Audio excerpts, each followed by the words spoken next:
Good day, children. So today we are going to take the fresh lesson, the new lesson, and the lesson is deep waters. So as the topic says, deep waters, it means that the narrator, he wants to tell you how he feared water, and then later on he was determined to be a good swimmer. So this story tells us about his life. So in this story, the narrator reveals how, as a young boy, he nearly got drowned in YMCA swimming pool, about his fear of water, and how he finally overcame it. So here we'll divide this lesson into two parts. In one, we'll read about YMCA swimming pool, the incident that took place over there. And that time he was only 10 or 11 years old. So he wanted to learn to swim, and his mother told him not to go to the river because river was quite deep and it had a great flow in that. So she told him better not to go over there. So he decided to go and join the YMCA swimming pool. So he reached over there.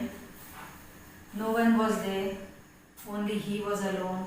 So he sat beside the swimming pool and he put his legs inside it and he was sitting calmly over there.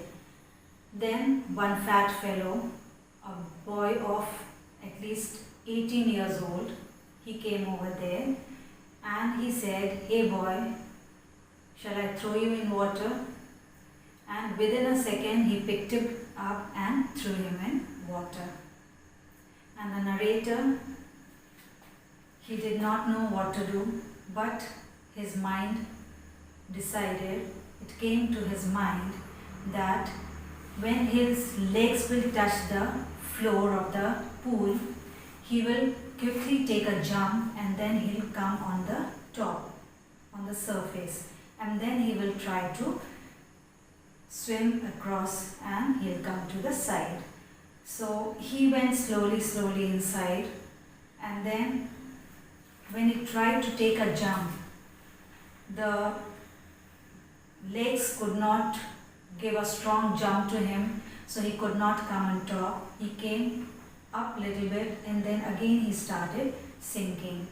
So this happened to him thrice. Second time also he tried to come down. He tried, if his legs will touch the floor, again he'll take a jump. So again he tried it, but it was of no use. And when he opened his eyes, he saw water all around, and the water seemed to him yellow in color.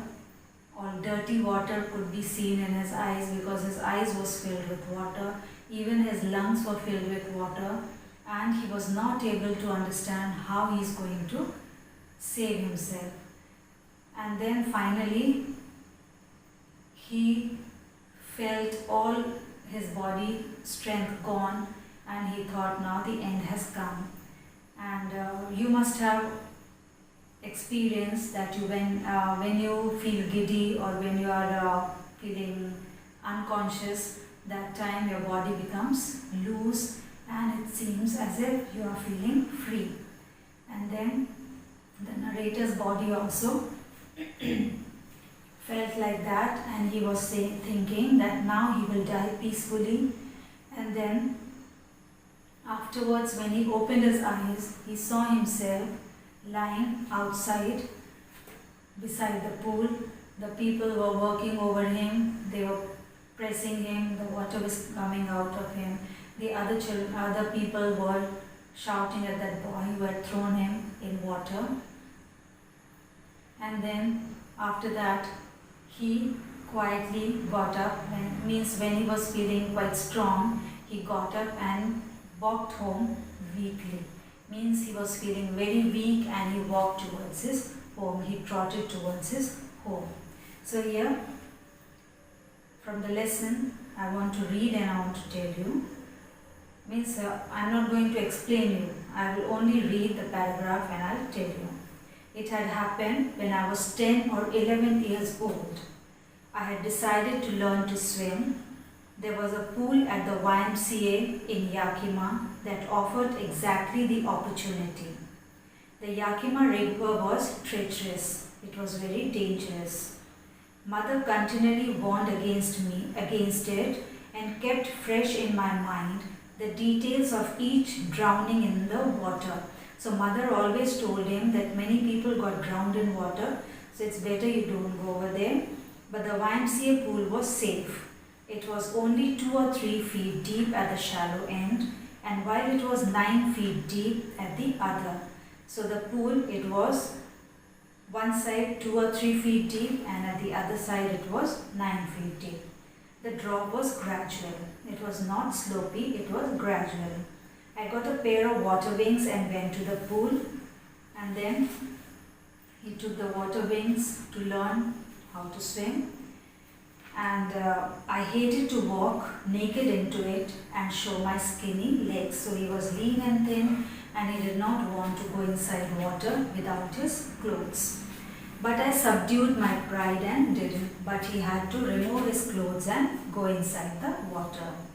From the beginning, however, I had an aversion to the water when I was in it. In the beginning, in the starting, when he went to swim, he had fear in water. This started when I was 3 or 4 years old, and father took me to the beach in California.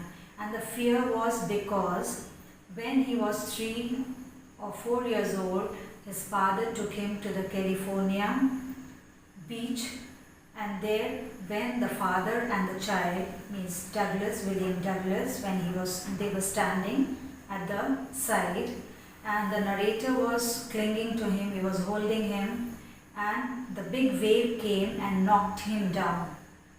You must have experienced, some of you must have experienced if you have gone to the beaches, that a strong wave comes and we feel as if we are going to fall.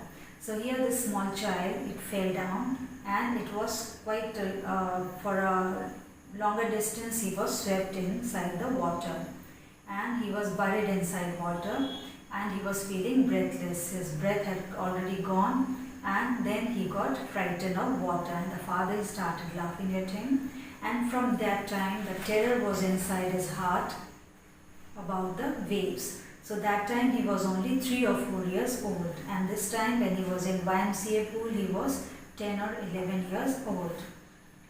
And my introduction to YMCA swimming pool revived unpleasant memories and stirred childish fear. So when he came to the swimming pool at YMCA swimming pool, his memories of childhood again grew up. But in a little while I gathered confidence. But slowly he got a little bit confident. I paddled with my new water wings, watching the other boys and trying to learn by aping them. Then he tried to imitate the other children and tried to learn it. I did this 2 or 3 times on different days and was just beginning to feel at ease in the water when the misadventure happened. And this he did for 2-3 days. And then he was feeling quite comfortable in water, and then suddenly one misadventure took place. So again he got fear of water. That day when he reached, no one was there, the place was quiet, the water was still, and the tile bottom was as white and clean as a bathtub. So when he was sitting beside the pool, he saw the bottom of the pool, it was tiled. Nice tiles could be seen, white and clean, and the water was still. I was timid about going in alone, so I sat in the side of the pool to wait for others. So he was afraid that if he'll go inside alone, nobody will be there to save him. So he waited for the other children to come. I had not been there long when in came a big bruiser of a boy, probably 18-year-old masculine boy came, and he was 18 years old. He had thick hair on his chest. He was beautiful, physical specimen with legs and arms that shows rippling muscles. He yelled, "Hi skinny, I would like to be ducked." So he came and he said, he is skinny because he was quite a big man with muscles. So he called him skinny and he said, you want to be dipped in water. And then he picked him up and tossed me into the deep end. And he picked him up and threw him at the side where it was 9 feet deep.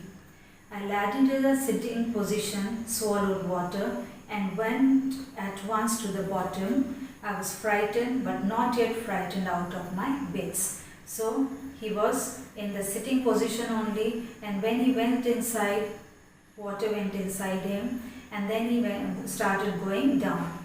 He was afraid, but he was having a little bit strength that when he will go down, when he will hit the bottom, he will make a big jump and then come to the surface, lie flat on it and paddle to the edge of the pool.